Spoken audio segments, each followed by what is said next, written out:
Justement, par rapport à cette évolution, à ces choix qui sont peut-être difficiles parfois, ça fait à peu près 10 ans que vous êtes dans ce secteur.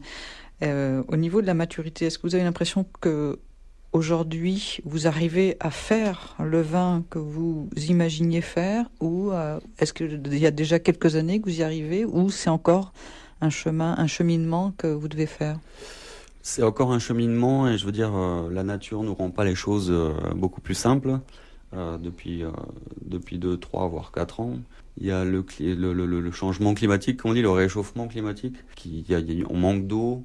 D'ailleurs aujourd'hui il pleut, tant mieux. On voit que la vigne réagit beaucoup et elle réagit sur 2, 3, 4 ans. Ce qui s'est passé il y a 4 ans, on le sent maintenant à la vigne. Donc c'est sûr que ça rend les choses beaucoup plus compliquées à gérer au niveau culturel, surtout quand on veut faire du vin bio sans désherbant, etc. Parce qu'il y a une concurrence à la vigne avec les herbes qui poussent autour des souches. Oui, c'est assez compliqué. Ouais. C'est devenu de plus en plus compliqué, je pense, pour nous, à l'heure actuelle. Et aujourd'hui, le vin, par exemple, du millésime 2009, qu'est-ce que vous en êtes content? Vous avez encore des améliorations à faire? Enfin bon, il n'est pas terminé, Non, oui, il est encore en cuve, pour certains en barrique, ou certains le en dernier, élevage. c'est le 2008 peut-être, on peut dire? Oui, même 2007, on a des vins qui sont élevés pendant 2 ans, donc c'est un processus qui peut prendre pas mal de temps.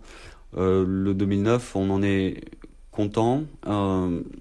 C'est un millésime qui est sur la fraîcheur, sur le fruit. On n'a pas des maturités, on n'a pas des concentrations très importantes.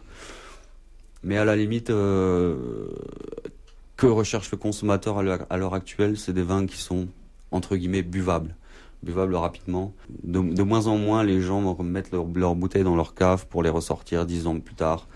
Ils cherchent des vins à boire rapidement, frais, à boire le soir, plaisant. Donc c'est un millésime qui va dans le sens du consommateur à l'heure actuelle. Malgré le degré, parce qu'il y a eu quand même un fort degré cette année. Voilà, il y a eu fort degré. C'est ce que je disais tout à l'heure. Ce sont les choses qui sont un peu compliquées à gérer à l'heure actuelle.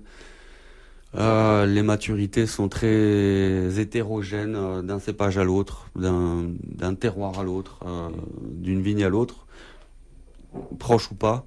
Donc, bon, on a eu du degré. C'est ça qui était difficile à gérer parce qu'on peut pas proposer des vins à 14,5 ou 15, des vins de pays, des vins de table. Mais il faut quand même qu'on ait des maturités relativement avancées pour pouvoir faire du bon vin.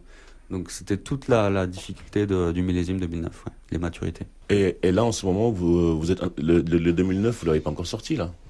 Non, on est en train de commencer à préparer les vins de pays, les entrées de gamme, les vins de plaisir, qui devraient être mis en bouteille dans 2 ou 3 mois pour être mis sur le marché au printemps, fin du printemps, début d'été.